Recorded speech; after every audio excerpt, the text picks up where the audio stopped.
Hello, my name is DC. I'll be giving a match analysis for Westmont versus UCLA. Let's get into it with the first goal of the match. Right boot deflected off. My bad. Alright. Let's get into this. Okay, so he powers through. He receives the ball in between the two defenders. I have a feeling there was someone that was supposed to be specifically here to cut off this space.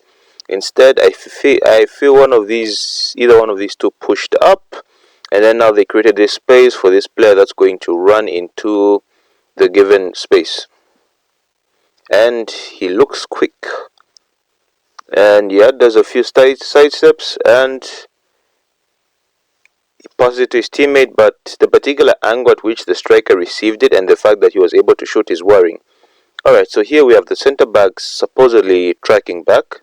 I think the one I've put in circles is the one that scores. Let's watch the video some more because I think what he's doing, the defender, is looking at the ball instead of being close to his marker or being close to the attacker and following through all out. Let's continue. Yes, he is constantly looking at the ball. Unfortunately, he has no idea there's an attacker that's going to run forward. And this is a very good ball, let me not lie. It's a very good pass because he curls it into this specific area. And it's enough time for his striker to run into and get himself a strike on goal, which does lead to a goal. Yeah, but poor marking. I think he could have made more checks. Yeah, he could have made more checks. Okay, let's head on to the second goal of the match. Alright, so he kicks the ball forward. And then this goal in particular, I don't know. I don't like it because it was not supposed to happen. Okay, so the keeper has come out all this way while the center back has the ball. And at this point, the keeper could start moving backwards to create space for his defender to pass back or for his defender to make a pass, but he continues moving forward and then he stays there. There's no need for your goalkeeper to be here. That's why you have center backs.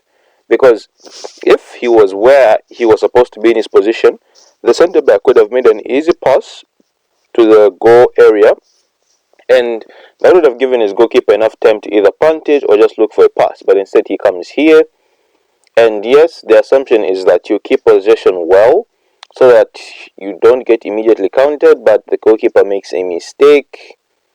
He tries to kick it out. I think he was trying to play a pass so that it reaches one of these two players right here, but that didn't go too well. Makes a very, very sloppy pass, and then this is an excellent goal. Yeah, that's a really good goal. Really good goal because sometimes it's very difficult to hit the goal at distance. But that is a good goal that a good strike that should not have happened, should not have even, because the goalkeeper, he admits his mistake. That's one thing I like to see. He knows that he's the one that messed up. There was no need for the goalkeeper to be that high up. Because it's... Okay, let's just see this again. I don't know, he passed it so casually. This was a great strike. That didn't have to happen, and yeah, at least the goalkeeper owned up to it. Alright, let's head on to the third goal of the match. Okay, a ball is played into the winger here. I'm not sure if he's a winger, but it's played wide. And he was running all that space. No one... Because at this particular point here, he could make a run. He could probably go out to try and follow the player with the ball. And then he could have taken up the position he left to mark the player in white. And then he's behind, but not much of a worry, is it? Because it's worrying the amount of touches and how he's running so freely without being picked up by anyone. No one is picking him up. He plays it into his teammate, takes a good touch, and that's a good goal. Let's play that again so that we can see it.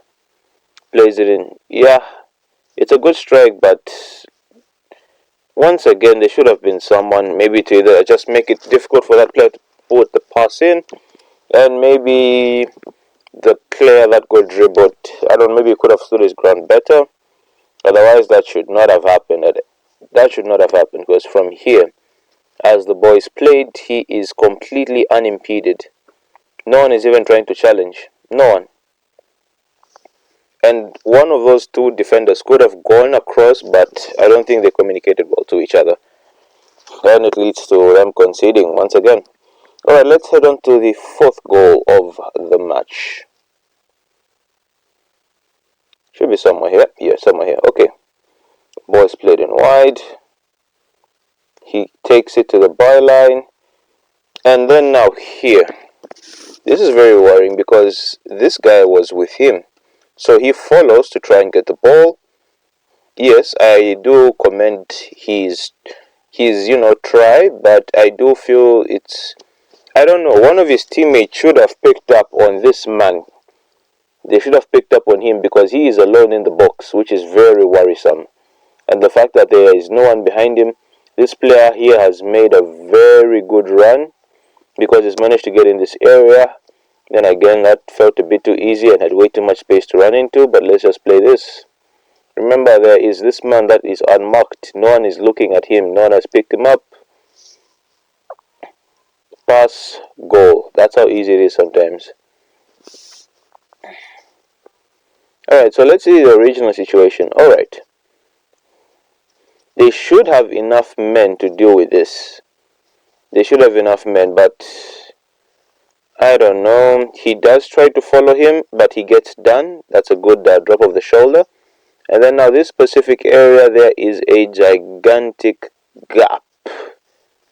There is no player at all. I feel as if everyone was pushed to the other side of the pitch, leaving this massive space that's here. I don't know why they're pushed to the other side. It's very dangerous because he ends up exploiting it by running into the space somewhere there. Maybe that area is not too accurate, but I'm sure you get the idea. He exploits it very, very well. Cuts back, goal. But I don't think he should have been left alone for that long, especially. I don't think he should be left that unmarked, that unattended to. Because that's basically just a tap-in. That they just gave him a free goal. Yeah, not much he could do about it. Because look at this. I like he takes his man on. He runs into the space that was left. He leaves his marker. He leaves his marker. He should have had someone to follow the marker that he just left, or probably just stuck to him. But I understand he was in one of those situations where he made the decision to follow him, to follow this player here. Unfortunately, he did not get the ball, but he left his man. Okay, this is just way too much space. And I like that he takes it first time. Yeah, easy tap in. Let's head on to the fifth goal of this match. A ball played in behind. And yeah, that's how easy it is to score sometimes. Just one long ball played in behind the defense. He continues running. That's a great finish. I think it heads into between the. It heads. He scores it in between the keeper's legs. But that just felt too easy. It just feels like one of those. It feels like one of those goals you could score in FIFA or something. Because look at this. One ball. The team has pushed up very high, leaving space for this attacker to exploit. He is not strong enough to at least challenge him or try to slow him down, not quick enough to catch up with him. He continues his run, and yeah, it's a good goal. It's a very, very good goal.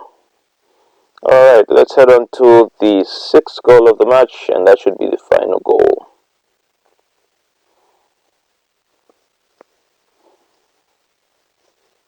Alright, so here as the player has the ball, I understand these players have a deep, but then again, I think they've gone unnecessarily deep because there are two players here, and then there are another two players that are nearer or on the 18-yard line, which is very suspicious. Maybe if they were higher up at this particular point, they could have been close enough to put in a block for the shot that this man eventually takes.